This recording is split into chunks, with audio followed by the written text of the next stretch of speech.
What's up, everybody? Anton Kraly here from dropshiplifestyle.com.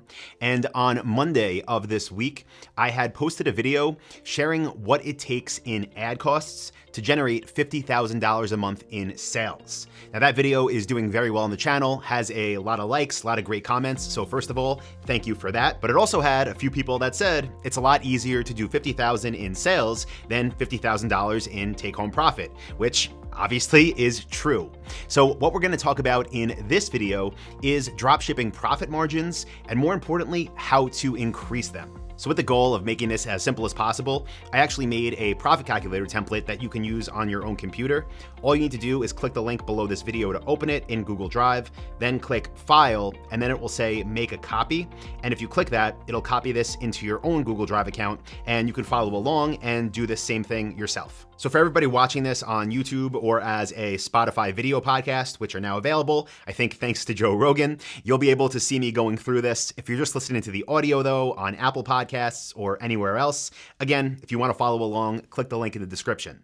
So what I'm going to do is take you through the profit calculator and show you different examples that you should do yourself before you even make your first sale. Because this is a big problem, not just with dropshipping, but with business in general for new entrepreneurs.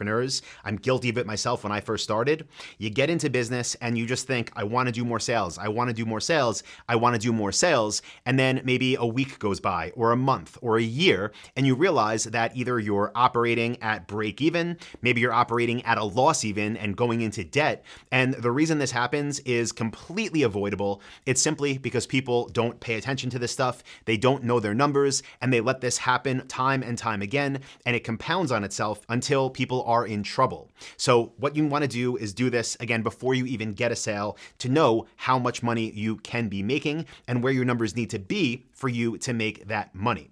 So the way this works, it's very simple. Starting at the top is sale price.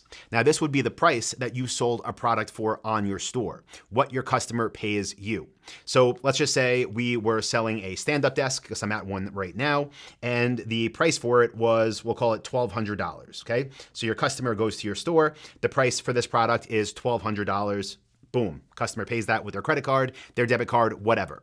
Now, you'll see the second row in this calculator are merchant fees. Now, these are calculated automatically here because for most new store owners, these are fixed. It's a variable cost in the sense that it'll change because it's a percentage of the sale, but the percentage rate is pretty much fixed for new store owners that go with a standard Shopify plan.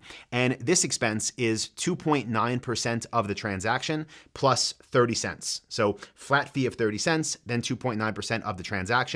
For a $1,200 sale, if we use Shopify payments on a standard plan, we didn't have history to negotiate this price, then we would pay $35.10 in merchant fees. Okay, so first thing comes off top line right away. Now the next thing, and this should be by far the biggest expense for every order that comes in, is product cost. This is what are you paying your supplier for this specific product? What is your cost of goods sold? Now, you probably know this if you're a member of Dropship Lifestyle or if you've watched any of my videos on pricing, but you want your product cost to be no more than half of what you sell it for. So in this scenario, we sell the product for $1,200. That would mean the most we want our product cost to be is $600. Now, I'm going to take you through these numbers kind of just stock, right? Then we're going to talk about how, even though that might seem like a fixed expense because that's what your supplier gives you on the price list when you get approved to sell for them, all of these things can be negotiated, and that's why knowing your numbers is so important. But again, we'll get to that. So next cost is shipping. So we offer free shipping on all of our stores because pretty much the entire industry does and has for the past decade. And that's free standard shipping, right? There's upgraded shipping options that can cost more. But for standard free shipping, that means the customer pays zero and we pay for that. So how do you know what shipping costs are? Because again, this is a variable expense. Let's say the warehouse that stores these stand-up desks is in New York. Well, if it ships from New York to New Jersey, it's going to be a lot less money than if it goes from New York to California. Now, from New York to California, we might get one quote for that shipment, and it might be $300. Well, with freight shipments for large and heavy objects, you should actually get quotes from different shipping carriers and from different brokers. Because what I found, and learned this the hard way again, is that freight shipping costs vary greatly, and this is one of the easiest places to save money and to protect and increase your profit margin. So one quick way you could do that is go to a website called freightcenter.com. And when you go there, you'll see it says calculate freight rates. If you click that, you can enter the pickup information, which would be your supplier's warehouse, right? Wherever that may be. Then you can enter the shipment information. How big is the package? Your supplier provides you with this information. And then for delivery information, you would enter different addresses. Maybe one, again, in California, one in New York, one in Florida, one in Texas. And you can get an average cost. So in the beginning, when you're trying to figure out your potential margin, you can at least have the average to stick in to this calculator. So let's just say we did the math and the average we found was $150. Okay, boom, we'll put that there. Now, our next cost, and this one, again, people overlook it, I don't know why, and this is one where people can really run away with their spending as well, but this is your ad costs. Your ad cost for a order. Another way to refer to this is CAC. C-A-C stands for customer acquisition cost. So for this hypothetical $1,200 stand-up desk, what do we pay to get that sale? Now, you might know this as well. If you're a member of the Dropship Blueprint, you know all of this plus a whole lot more. So speaking to the choir here, but for everybody that's watching that for some reason isn't a member of Dropship Lifestyle yet, I still have no idea why you wouldn't be. But if you're not, just know that the most we're willing to spend in ads is up to 10% of the sale price because we want a 10x return on ad spend at a minimum. What does that mean? It means to sell a $1,200 item, I would be willing to spend up to $120 to get that sale. 10% of the sale price. Now, you'll see that I entered all these numbers in. It added up my total expenses. In this hypothetical, my total expenses for this $1,200 sale were $905.10. That left me with a dollar profit amount of $295 and a net profit expressed as a percentage of 24.58%. So basically 25% net margin and $295, again, that we get to keep for selling this $1,200 product. Now, the reason I'm giving you this calculator, again, make a copy of it in your own Google Drive account with the link below this video, is so you can plug in, first of all, your actual numbers and then also your potential numbers. Because what you might find is sometimes your potential profit margins or actual profit margins are way higher than this, and sometimes you're going to find out they're way lower. So if they're way higher, then good for you, all is well. Keep running business as per usual, keep making more money. But if you're especially just getting into this business model, you're doing your research, and let's just change the numbers here a bit. And we see we have a, again, $1,200 stand-up desk, but let's say the supplier tells us the wholesale cost for that desk is $800. Well, all of a sudden now, our total expenses are $1,105.10. Our potential profit margin is only $95, and that is expressed as a percentage of less than 8%. That is not something I would be willing to do. I would not be offering this product because it's simply not enough money. There's not enough upside, and there's better opportunities from other suppliers or possibly from other products in the same supplier's collections. So what would I do in this situation? Again, I would look at my expenses and I would see what can I change. Now, it is possible, we'll start at the bottom here with ad costs, to sell products like this and not pay to advertise them, to rely on free traffic, such as Google product listings, not the ads, but the free ones, organic traffic, emails to your list. And let's just say we removed our ad cost here and we got that to $0. Well, even then, best case scenario would be $215 profit on that sale and a net profit expressed as a percentage of about 18%. Again, I still want it to be higher than that. And I don't want to rely on free traffic if I don't have to. You probably know I am a huge fan of paid ads. So what I'm gonna do here is put that ad cost back in and then look at where else can I possibly save money.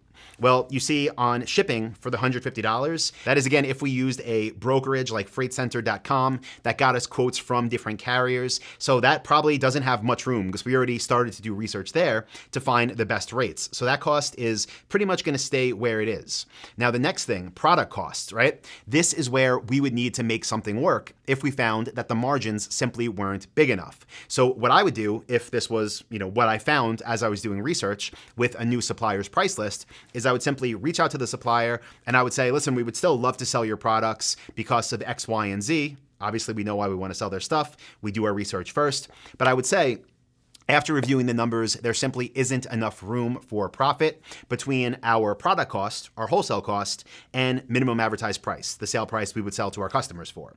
Is there anything we can do as far as pricing incentives? Is there any way we can lower our product cost so we can make this work so our company can spend money and invest into selling for your brand? What can we do to get that cost down so we can make this relationship work? So it's a good faith, honest negotiation. We're not saying give us the product for free. We're simply explaining, hey, we need more margin if we're going to promote this thing. And that is what you should do as well. Because the last thing you want to do is find yourself in a situation like this, or let's take it to another extreme, right? Let's say the shipping costs, the best you could find, maybe your items were not just, this is probably like a 60-inch stand-up desk. Let's say it was a huge L-shaped one. And let's say the best shipping costs you could find for that one were $200. And let's say your, all the other costs remain the same. Well, now you only could make $45 per sale, right? And instead of just going out there, building a store, getting sales, and thinking, wow, look at all these $1,200 sales coming in, you want to know these numbers first. And again, we kind of ballpark them as I just explained, especially with the shipping cost. But after that, right, once you have these ballparks and orders start coming in, then you get the real numbers, and then you can determine where the real money is being made, where you want to invest more into ads, how you want to make real money. So let's kind of revert this to the beginning with where we started, where our product cost was $600 and our shipping cost was $150 because this was a smaller item.